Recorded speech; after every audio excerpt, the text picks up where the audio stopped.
Illum ġejna għall-arja aperta fil-kampanja tal-raħal pittoresku ċkejken taż-Żebbieħ. Iż-Żebbieħ huwa raħal ċkejken, raħal rurali, agrikolu li jinsab fil-limiti tal-imġar ta' Malta.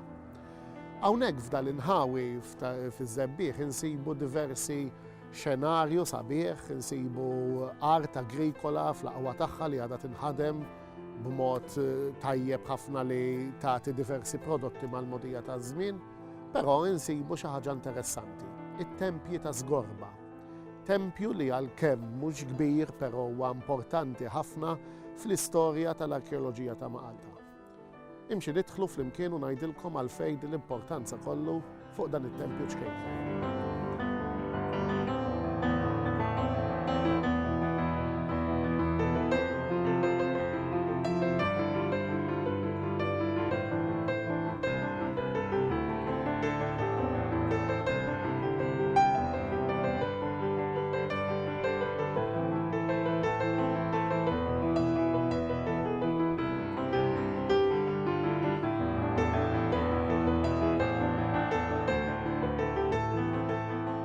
Meta wieħed jagħti l-ewwel daqqatajn lejn it-tempji ta' Żgorba, pjuttost jiddiżappunta ruħu jaħseb li dawn huma xejn ħlief ftit ġebel li għadhom jidhru minn dak li xi darba kien tempju. Però meta tibda tiflih mill-viċin dan il-post induna li għalkemm huwa ċkejken dan il-post għandu potenzjal qawwi ħafna.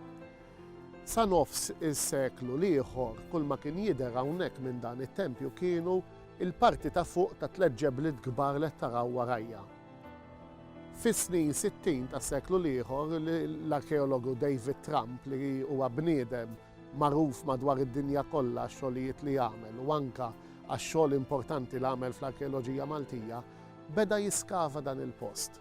U mill-iskavi li jagħmel hawnhekk ħareġ numru kbir u volum kbir ta' materjal li sal-ġurnata tal-lum għadna nużawh biex nagħmlu nikklassifikaw u nagħmlu l-istratigrafija tal-iskavi kollha li jsiru f'pajjiżna. Fil-fatt minn hawnhekk ħarġu żewġ tipi ta' fuħħar ta' żewġ perjodi differenti. Dak li jissejjaħ skorba l-griża bl-Ingliż il-Grey Skorba u dak li jissejjaħ skorba l-ħamra, ir-Red Skorba. Dawn huma tipi ta' fuħħar differenti li jużaw in-nies f'dal-inħawi. U minnhom illum il-ġurnata meta nqabblu l-fuħħar ta' postijiet oħrajn magħhom inkunu nistgħu nagħmlu stratigrafija għas sempliċi raġuni li mħabba li kien wieħed mill-aħħar tempji li ġie skavat, allura seta' jiġi skavat b'mod xjentifiku u l-iskavi tiegħu tawna dawl fuq skavi iktar preċedenti li ma kinux daqshekk xjentifiċi meta saru.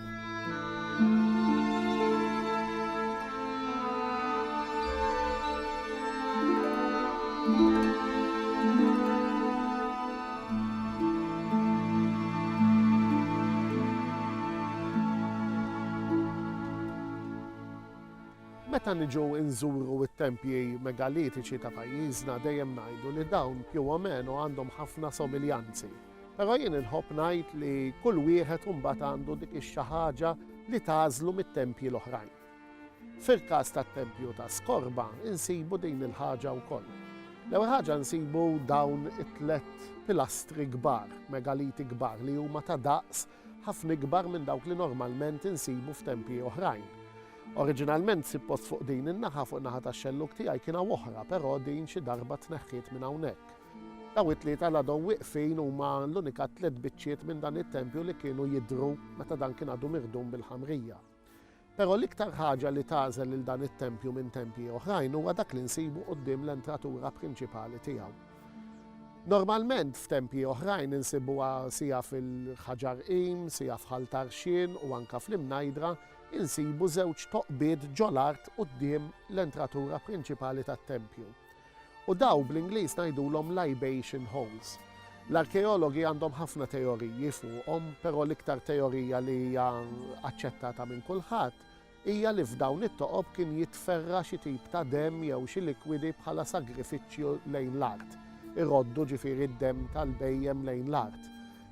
Ma nafux eżatt kienx jiġri hekk, però hija teorija aċċettata minn ħafna arkeologi.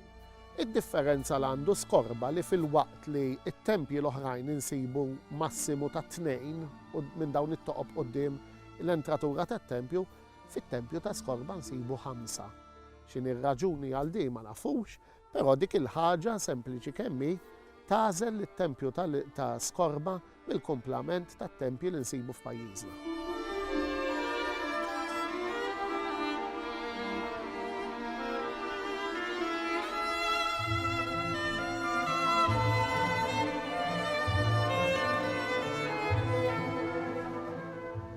Meta wieħed jibda jifli sewwa u jara l-arkitettura tat-Tempju ta' Skorba, jinnota żewġ affarijiet. L-ewwel ħaġa il-fdalijiet ta' dan it-tempju juru li meta kien mibni ma kienx tempju ċkejken, anzi kien tempju mdaqqas mhux ħażin.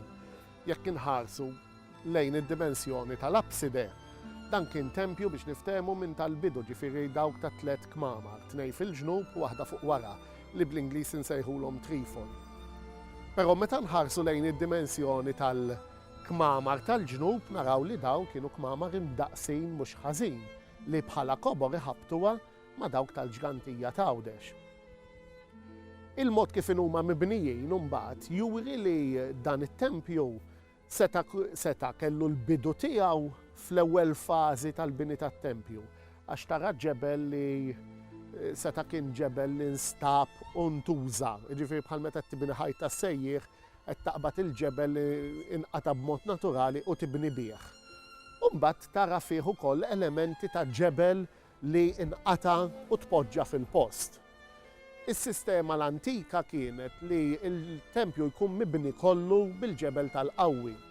Però meta mbagħad it-tempji bdew jiġu dekorati, fil-parti ta' ġewwa beda jinkesa b'ġebel tal-Franka biex seta' jiġi skolpit u ddekorat.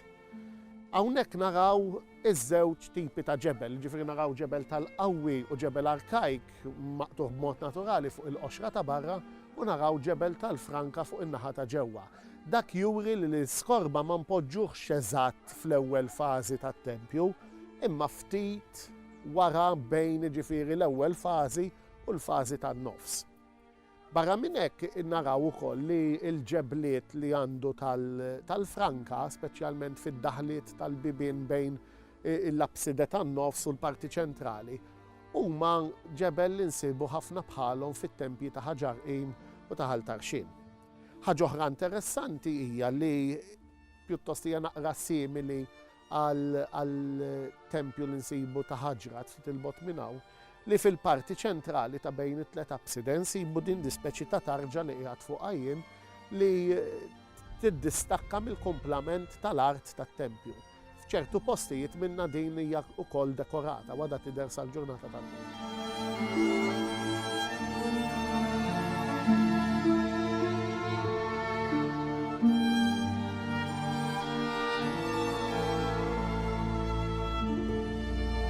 Meta nħarsu lejn il-xogħol tal-Franka li nsibu fit-Tempju ta' Skorba, nsibu somiljanzi mat-tempji l-oħrajn. Pereżempju din hija megalita li qiegħda fid-daħla tal-bieb li tagħti għall-kamra ta' wara. Insibu dawn iż-żewġ toqbiet li jinfdu ma' xulxin.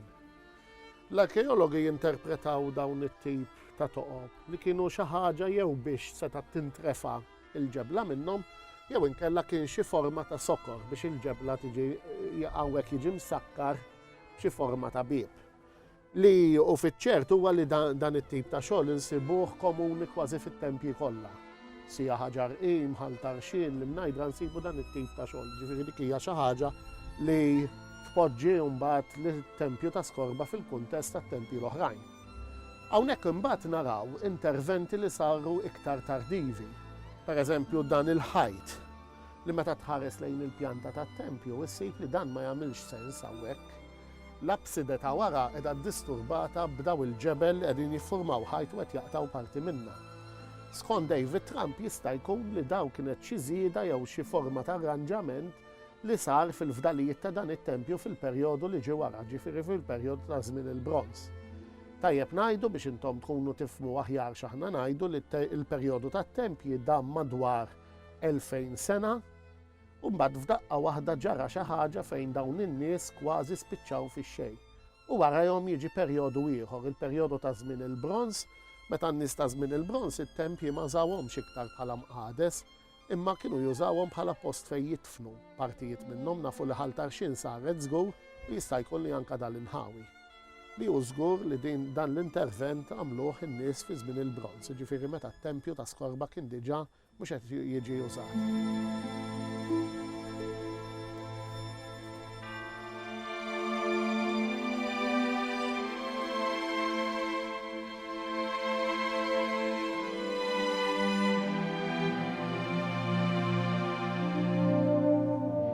Fil-bidu għattilkom li hawnhekk iktar huwa post li huwa magħruf għal dak li ħareġ għal materjal li ħareġ mill-iskavi milli in realtà il-post huwa impressjonanti.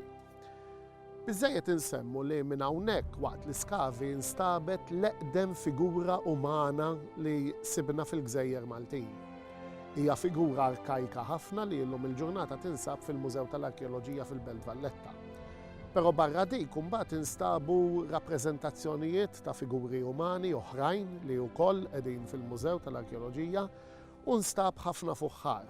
Ħaġa oħra li ħarġet ukoll minn dan l-iskav huwa l-fatt li hawnhekk bħal tempji l-oħrajn ma kienx hawn tempju wieħed imma jidher li hawn traċċi hawnhekk warajja tat-tieni tempju li hawnhekk kienet waħda mid-daħliet tiegħu.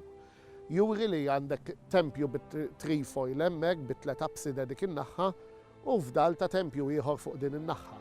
Però l-iktar ħaġa importanti mbagħad li ħarġet minn dawn l-iskavi hija li hawnhekk instabu ġew skavati propju kmamar fejn kienu jgħixu n-nies li bnew it-tempji. F'Malta huma ftit li xejn li sibna kif kienu jgħixu dawn in-nies li bnew it-tempji. Dan għas-sempliċi raġuni li probabbli dawn in-nies kienu jibnu bil-ġebel l-imqades id-dar tal-Allat. Però bl-injam il-kmamar fejn kienu jgħixu huma. U l-injam ma kienx xi ħaġa li jservi fit-tul allura ntilfu traċċi tagħhom. Però hawnhekk fortunatament sibna il-bażijiet tal-kmamar li kienu jgħixu fihom dawn in-nies biex intuhom daqqatajn.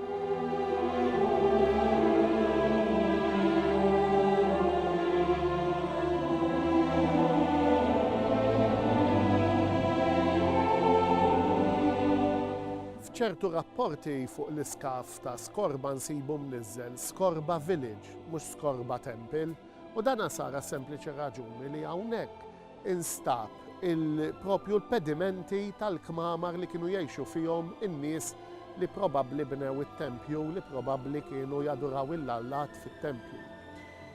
Dawn il-kmamar illum il-ġurnata meta bniedem iħares lejhom kull ma jara ħofra fl-art mimlija bl-ilma. Il-fatt li din iżomm l-ilma huwa ma ġej mir-raġuni li hawnhekk kienu jsibu wiċċ il-blat. Iħaffru speċi ta' ħofra ovali. Jibnula daqs 3 filati ġebel mad-dawra u mbagħad isaqfu kollox bl-injam. Dan huwa s-suspett tagħna ta' kif setgħu jkunu dawn il-kmamar. Però minn dak li ssib f'pajjiżi oħrajn u minn traċċi li seta' instabu hawnhekk waqt l-iskaf juri li dan kien il-metodu kif setgħu kienu jgħixu dawn in-nies. Barra minn hekk waqt li ġew skavati dawn il-fdalijiet ħareġ ukoll fuħħar li kien jintuża fil-ħajja ta' kuljum, jiġifieri platti, borom, buqari, li dawn in-nies kienu jieklu fihom, jaħsnu, isajru, iġorru l-ilma, dak kollu li nagħmlu llum il-ġurnata fil-kċejjen tagħna. U daw hawnhekk instabu traċċi tal-affarijiet li kienu jużaw il-bennejja tat-tempji fid-djar tagħhom li kienu dawn il-kmamar li nsibu eżatt ma' ġenb il-fdalijiet ta' Skorba. Preżentament, b'relazzjoni mat-tempji ta' Skorba, Heritage Malta għaddejja bi proġett kollaborazzjoni ma' Sovrantendenza tal-Patrimonju Kulturali mal-Università ta' Bournemouth kif ukoll mal-German Archaeological Institute fejn qed isiru studju biex nifhmu aħjar il-pajsaġġ ta' madwar Skorba. Permezz tal-proġett qegħdin nifhmu aħjar kif il-pajsaġġ kien iffurmat madwar it-tempji ta' Skorba, kif ukoll dwar ir-riżorsi li kienu jeżistu dak iż-żmien fi żmien il-preistorja u kif l-art kienet tiġi użata għall-agrikoltura u kif iffurmat biex ġiet kif nafuha llum. Is-sit ta' Skorba ikun miftuħ it-tlieta, il-ħamis u s-sibt filgħodu bejn id-9 u f-sinar u l-biljetti jistgħu jinġabru mill-Kunsill Lokali tal-Imġar. Inħeġġeġ ukoll illi n-nies li jmorru jaraw it-tempji ta' Skorba jżuru wkoll il-Mużew Nazzjonali tal-Arkeoloġija fil-Belt għaliex dan jgħin ħafna biex wieħed jifhem kemm il-finds li nstabu fis-sit kif ukoll l-istorja tas-sit innifisha.